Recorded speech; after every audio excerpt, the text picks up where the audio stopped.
பொதுவா டாக்டர்னா நீங்க என்ன கேள்விப்பட்டிருப்பீங்க? ரொம்பவே நல்லவங்களா இருப்பாங்க. அவங்க கிட்ட போனா நம்மளுக்கு நோய் அப்படின்றது க்யூர் ஆகும். ரொம்பவே கேர் எடுத்துக்குவாங்க. ரொம்ப கருணை உள்ளம் கொண்டவங்களா இருப்பாங்க அப்படின்னு தான் கேள்விப்பட்டிருப்பீங்க. ஆனா, இங்க ஒரு டாக்டர் கொடூரத்தின் உச்சம்னே சொல்லலாங்க. அவர் பண்ணாத கிரைம்ஸே கிடையாது.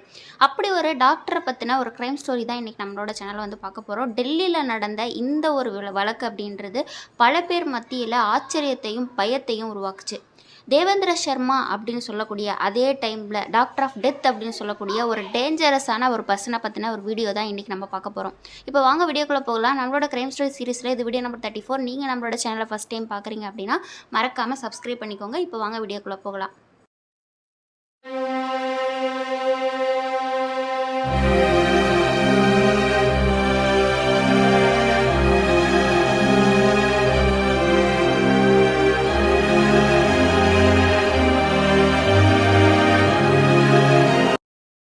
தேவேந்திர சர்மா நார்மலான ஒரு மிடில் கிளாஸ் ஃபேமிலியில் யூபியில், அதாவது உத்தரப்பிரதேஷில் பிறந்த இவர் பார்த்திங்கன்னா தன்னோட மருத்துவ படிப்பை ரொம்பவே கஷ்டப்பட்டு 1984 வருஷம் முடிக்கிறாருங்க.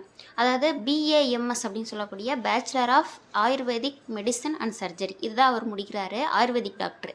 அவர் என்ன பண்ணுறாரு, தன்னோட ஓன் அமௌண்ட்லேயே வந்து ஒரு கிளினிக்கும் வந்து தொடங்குறாரு. அதே ஊரில் தொடங்கி அவரோட கிளினிக் அப்படின்றதும் நல்லபடியாக தாங்க போயிட்டுருக்கு, ஓரளவுக்கு போயிட்டுருக்கு. அந்த டைமில் இவருக்கு கல்யாணமும் ஆகுது. கல்யாணம் ஆனோடனே அவருக்கு 3 பசங்க வந்து பிறகுறாங்க. 3மே ஆம்பளை பசங்க. அந்த பசங்களை வளர்க்குறதுக்கான தேவை அப்படின்றது இவருக்கு அதிகமாகுது. கிளினிக்கும் வந்து நார்மலாக ஓடிட்டுருக்கு. அப்போ பண தேவை அதிகமாகும் போது அவர் என்ன நினச்சிருக்காருன்னா, நம்ம இதை விட்டுட்டு இன்னொரு பிஸ்னஸ் ஒன்று பண்ணலாம், இதையும் ரன் பண்ணலாம், பிஸ்னஸையும் பண்ணலாம் அப்படின்ற ஒரு பிளானுக்கு வந்திருக்காருங்க. பிஸ்னஸ் தொடங்கணும்னு நினச்ச தேவேந்திர சர்மா என்ன பண்ணுறாரு அப்படின்னு கேட்டிங்கன்னா, அவருக்கு ஒரு ஐடியா ஒன்று வருதுங்க. அந்த ஊர்லேயே வந்து ஒரு கேஸ் ஏஜென்சி வந்து ஓப்பன் பண்ணியிருக்காங்க. அதில் வந்து நம்ம பார்ட்னராக சேரலாம். இப்போ வேணால் கேஸ் அப்படின்றது ரொம்ப வந்து நம்மளுக்கு தெரிஞ்சதாக இருக்கலாம். ஆனால் ஒரு 10-15 வருஷத்துக்கு முன்னாடி கேஸ் அப்படின்றது வச்சுருந்தாலே ஒரு பெரிய ஆளுங்க தான் அப்படின்ற மாதிரி தான் இருந்துச்சு. மோஸ்ட்லி நிறைய வீட்டில் அடுப்பு தான் யூஸ் பண்ணிட்டு இருந்தாங்க. அதனால் அந்த கேஸ் ஏஜென்சியில் அமௌண்ட்டை இன்வெஸ்ட் பண்ணுறதுக்கு ரெடி ஆகிறாரு. அதே மாதிரி அவர் லைஃப்பில் சேர்த்து வச்ச கிட்டத்தட்ட ஒரு 11 லட்ச ரூபா அமௌண்ட்டை அந்த கேஸ் ஏஜென்சியில் வந்து இன்வெஸ்ட் பண்ணுறாரு.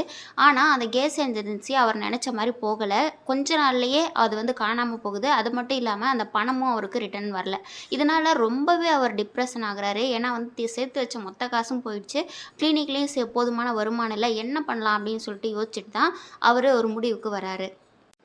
ஏமாந்துட்டோம் அப்படின்ற விரக்தி, கோபம், அதே அளவுக்கு மன அழுத்தம்னு சொல்லிட்டு எல்லாத்தாலும் பாதிக்கப்பட்ட அந்த தேவேந்திர சர்மா என்ன பண்ணுறாரு அப்படின்னு கேட்டிங்கன்னா, 1995 வருஷம் பார்த்திங்கன்னா யூபியில் ஒரு ஃபேக்கான ஒரு கேஸ் ஏஜென்சி ஆரம்பிக்கிறாருங்க. அதாவது ஃபேக்கு அப்படின்னா அதில் எந்த ஒரு எவிடன்ஸும் கிடையாது. ஒரு ஃபேக்கான ஒரு கேஸ் ஏஜென்சி இவரே வந்து ஓப்பன் பண்ணி நடத்த ஆரம்பிக்கிறாரு. அதில் கேஸ் அப்படின்றது எப்படியும் வந்து அவருக்கு தேவைப்படும் இல்லைங்களா, அந்த சிலிண்டர்ஸ் தேவைப்படும் இல்லைங்களா, அதுக்கு அவர் கையாண்ட முறை அப்படின்றது ரொம்பவே கொடூரமான ஒரு முறை. அவர் என்ன பண்ணியிருக்காரு அப்படின்னு கேட்டிங்கன்னா, ட்ரக்ஸ் இருக்குது பார்த்தீங்களா, ட்ரக்கு இந்த மாதிரிலாம் ஓட்டிகிட்டு வர அந்த ட்ரக்கில் சிலிண்டர்ஸ் இருக்கும் பார்த்தீங்களா, அதாவது நம்ம சிலிண்டர் வந்து டெலிவரி பண்ணுவாங்க இல்லைங்களா, அந்த ட்ரக்கை வந்து இவர் வந்து என்ன பண்ணியிருக்காரு அப்படின்னு கேட்டிங்கன்னா, அவங்கக்கிட்ட நார்மலாக பேச்சு கொடுக்குற மாதிரி பேச்சு கொடுத்து அவங்கள வந்து அந்த டிரைவர்ஸை வந்து கொண்டுட்டு அந்த கேஸ் சிலிண்டர்ஸை வந்து கையகப்படுத்தியிருக்காரு. அது கூடவே இவர் கூட இருந்த ஒரு 2-3 பேரை வந்து கூட்டாளிங்களாக சேர்த்துட்டு பக்கத்து வீட்டுக்காரங்களை இவர் இந்த வேலையை பண்ணியிருக்காருங்க. அதே மாதிரி அந்த கேஸை வந்து எடுத்து அந்த சிலிண்டர்ஸை கொஞ்சம் மாடிஃபிகேஷன் பண்ணி இவர் வந்து சேல்ஸ் பண்ண ஆரம்பிச்சிருக்காரு. இது வந்து கிட்டத்தட்ட ஒரு 2-2.5 வருஷம் வந்து தொடர்ந்துருக்கு. இதே மாதிரி இவர் வந்து பண்ணிட்டு இருந்திருக்காரு. இதனால 100க்கும் மேற்பட்ட அந்த ட்ரக் டிரைவர்ஸ் வந்து இவரால் இறந்துருக்காங்க அப்படின்னு சொல்லப்படுது. அந்த மாதிரி திருடப்பட்ட அந்த கேஸ் சிலிண்டர்ஸை அவரோட ஃபேக்கான அந்த கேஸ் ஏஜென்சிக்கு யூஸ் பண்ணிவிட்டு அந்த ட்ரக்ஸை என்ன பண்ணியிருக்காருன்னா ஃபுல்லாகவே டிஸ்மேண்டில் பண்ணி அதை பார்ட்டாக வந்து சேல்ஸ் பண்ணியிருக்காங்க. இல்லைனா எடுத்துகிட்டு போயிட்டு டோட்டலாக வந்து ஸ்க்ராப்பில் போடுறது, இந்த மாதிரி பண்ணியிருக்காங்க. அது மட்டும் இல்லாமல் அந்த டிரைவர்ஸோட உடம்புகளில் என்ன எடுத்துகிட்டு போயிட்டு ஒரு அசாரா கெனல்னு சொல்லக்கூடிய உத்தரப்பிரதேசில் இருக்கக்கூடிய நிறைய முதலைகள் வாழக்கூடிய ஒரு இடம், ஒரு ஆறு, ஓகேங்களா, அந்த இடத்துல வந்து விசிறியிருக்காங்க. இதனால் அங்கே இருக்கக்கூடிய 100கணக்கான முதலைகளுக்கு வந்து ஒரு பாடி அப்படின்றது ஒரு பெரிய விஷயம் கிடையாது, உங்களுக்கே தெரியும். அந்த மாதிரி தான் கிட்டத்தட்ட 100க்கும் மேற்பட்ட உடல்களை வந்து கொண்டு அந்த கிணறுல வீசியிருக்காரு. இந்த மாதிரி ட்ரக் டிரைவர்ஸோட உயிரை மட்டும் எடுத்தது இல்லாமல் இன்னும் பல கொடூரமான வேலைகளை இந்த தேவேந்திர சர்மா அப்படின்றவர் பண்ணியிருக்காருங்க. தன்னோட ஹாஸ்பிட்டல்ஸ்க்கு வரக்கூடிய பேஷண்ட்ஸ் கிட்ட கிட்னி திருட்டுலேயே ஈடுபட்டிருக்காரு. இன்னொரு டாக்டரை கூட்டாக வச்சுக்கிட்டு இவர் 125 பேஷண்ட்ஸ்க்கு மேலே அந்த கிட்னியை வந்து திருடியிருக்காங்கங்க. ஒரு கிட்னிக்கு தலா 7 லட்சம் பக்கம் வந்து இவங்க வந்து சம்பாரிச்சிருக்காங்க அப்படின்ற மாதிரி சொல்லப்படுது. கிட்னியை விற்று சம்பாரிச்சிருக்காங்க. இந்த மாதிரி இவங்க கிட்ட வந்த நோயாளிகள் முதற்கொண்டு ரொம்பவே பாதிக்கப்பட்டிருக்காங்க. இது இவர் பிடிபட்டதுக்கு அப்புறமா தான் தெரிய வந்திருக்கு. இது நிறைய பேருக்கு மத்தியில் ரொம்ப அதிர்ச்சியை உண்டாக்கியிருக்கு. இதோடு இல்லாமல் இன்னொரு 3 பேரோட உதவியோட இன்னொரு வேலையும் வந்து பண்ணியிருக்காருங்க. அதாவது கேப் டிரைவர்ஸ் இருப்பாங்க பார்த்தீங்களா, கேபை வந்து புக் பண்ணுறது, டாக்ஸியில் புக் பண்ணுறது. அப்படி வரக்கூடிய டாக்ஸி டிரைவர்ஸை கொண்டுட்டு அந்த டாக்ஸியை வந்து கொஞ்சம் மாடிஃபிகேஷன் பண்ணி அதையும் விற்று காசாக்கிடுறது. இந்த மாதிரியும் நிறைய பேரை வந்து கொண்டிருக்காங்க. கணக்கில் வந்து 100 பேர் கணக்கில் வராமல் எவ்வளோ பேர்னே தெரியல அப்படின்ற மாதிரி சொல்லப்படுதுங்க. இந்த மாதிரி ரொம்ப கொடூரங்களை செஞ்சுக்கிட்டே இருந்த தேவேந்திர சர்மா 2004ஆம் ஆண்டு வந்து பிடிபடுறாருங்க. 2004ஆம் ஆண்டு அரெஸ்ட் பண்ணப்பட்ட தேவேந்திர சர்மா 2020 வருஷம் கிட்டத்தட்ட 16 ஆண்டுகள் சிறையில் இருந்திருக்காங்க. 2020 வருஷம் பரோலில் 20 நாள் வந்து வெளியே வந்தவர் திரும்ப போகாமல் தப்பிச்சிட்டாரு. போலீஸ் அவரை நியூ டெல்லி, அதுக்கப்புறம் வந்து ராஜஸ்தான், ஜெய்ப்பூர், யூபி அப்படின்னு சொல்லிட்டு பல இடத்துல தேடியிருக்காங்க. எங்கேயுமே அவர் கிடைக்கல. அதுக்கப்புறம் பார்த்தீங்கன்னா சொந்தக்கார் வீட்டில், யூபியிலேயே ஒரு சொந்தக்காரர் வீட்டில் வந்து தங்கியிருந்திருக்காரு.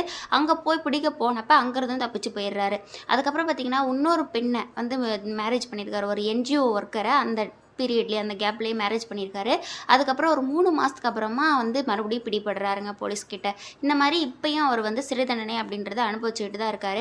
ஆனால் அவர் செஞ்ச தப்புகளுக்கான அந்த ஒரு திருந்தினாரா அப்படின்னு கேட்டால் கிடையாது. இன்னுமே வந்து கேஸ்லேயும் அந்த கோர்ட்கிட்டையும் தப்பிக்கிறதுல தான் அவர் இருந்துக்கிட்டு இருக்காரு. அவர் பண்ண தப்புக்கான ஒரு இதுவே அவர் இல்லை. எத்தனை லாரி டிரைவர்ஸ், எத்தனை கேப் டிரைவர்ஸ் இவங்களால் பாதிக்கப்பட்டிருக்காங்க, எத்தனை பேஷண்ட்ஸ் வந்து இவரால் பாதிக்கப்பட்டிருக்காங்க. ஆனால் அவருக்கு அந்த கில்ட்டி அப்படின்றது கொஞ்சம் கூட இல்லவே இல்லை அப்படின்னு சொல்லப்படுதுங்க. 1995, 2000 இந்த ஆண்டுகளில் நடந்த இந்த வழக்கு அப்படின்றது யூபியை சுற்றி இருக்கக்கூடிய பல ஸ்டேட்டில் வந்து மக்களுக்கு பயத்தை உருவாக்குச்சு. முக்கியமாக அந்த ட்ரக் டிரைவர்ஸ்க்கு பயத்தை உருவாக்குச்சு. ட்ரக் டிரைவர்ஸ் கிட்டத்தட்ட எவ்வளோ பேர் வந்து கொல்லப்பட்டும் அவங்களோட உடல்கள் அப்படின்றது மீட்கப்படவே இல்லைங்க. ஏன்னா வந்து முதலைகள் வாயில் வந்து உணவாக போயிடுச்சு. இந்த மாதிரி அவரே வந்து இந்த விஷயத்த ஒத்துக்கவும் செஞ்சுருக்காரு. அதுக்கப்புறம் பார்த்திங்கன்னா இந்த வழக்கு அப்படின்றது இன்னுமே நடந்துகிட்டு தான் இருக்குது. அவருமே ஜெயிலில் தான் இருந்திருக்காரு. ஒரு டாக்டராக இருந்து இந்த அளவுக்கு ஒரு கொடூரத்தை செஞ்ச இந்த தேவேந்திர சர்மாவை பற்றி நீங்கள் என்ன நினைக்கிறீங்க? நான் என்ன நினைக்கிறேன்னா, பேஷண்ட்டாக அவரோட பணத்தை அவர் ஏமாந்துட்டார் அப்படின்றதுக்காக எவ்வளோ பேரை அவர் வந்து ஏமாத்திருக்காரு, எவ்வளோ பேரை வந்து அவர் தண்டிச்சிருக்காரு அப்படின்றது கணக்கிலே இல்லைங்க. அவரோட ஃபேமிலியை பற்றி, ஒரு ஃபேமிலியை பார்த்து அவர் எத்தனை ஃபேமிலி அவரால் பாதிக்கப்பட்டிருக்காங்க அப்படின்றதும் அவர் பார்க்கவே இல்லை. இப்படியும் வந்து மனசாட்சி இல்லாத மனிதர்கள் இன்னும் வாழ்ந்துக்கிட்டு தான் இருக்காங்க. நீங்கள் இவங்களை பற்றி என்ன நினைக்கிறீங்க? இந்த வழக்கை பற்றி என்ன நினைக்கிறீங்க? இந்த தேவேந்திர சர்மாவை பற்றி நீங்கள் கேள்விப்பட்டிருக்கீங்களா? கண்டிப்பாக வந்து கேள்விப்பட்டிருப்பீங்க. அந்த காலகட்டத்தில் இருக்கக்கூடிய ஒரு நபராக இருந்தால் உங்களுக்கு கண்டிப்பாக தெரிஞ்சிருக்கும் அப்படின்னு தான் நினைக்கிறேன். மறக்காமல் உங்களோட கருத்துக்களை கீழே பதிவு பண்ணுங்கள். அதேமாதிரி நம்மளோட சேனலில் இருக்கக்கூடிய மற்ற வீடியோஸும் பார்த்து சப்போர்ட் பண்ணுங்கள். நம்மளோட சேனல் பிடிச்சிருந்தா சப்ஸ்கிரைப் பண்ணிவிட்டு இந்த வீடியோக்கு ஒரு லைக் கொடுக்க மறக்காதீங்க. உங்களோட ஃப்ரெண்ட்ஸ் அண்ட் ஃபேமிலிக்கும் இந்த வீடியோவை ஷேர் பண்ணி விடுங்க. இன்னொரு வீடியோவில் இன்னொரு க்ரைம் ஸ்டோரியோடு உங்களை வந்து நான் சந்திக்கிறேன். அது வரைக்கும் வணக்கம்.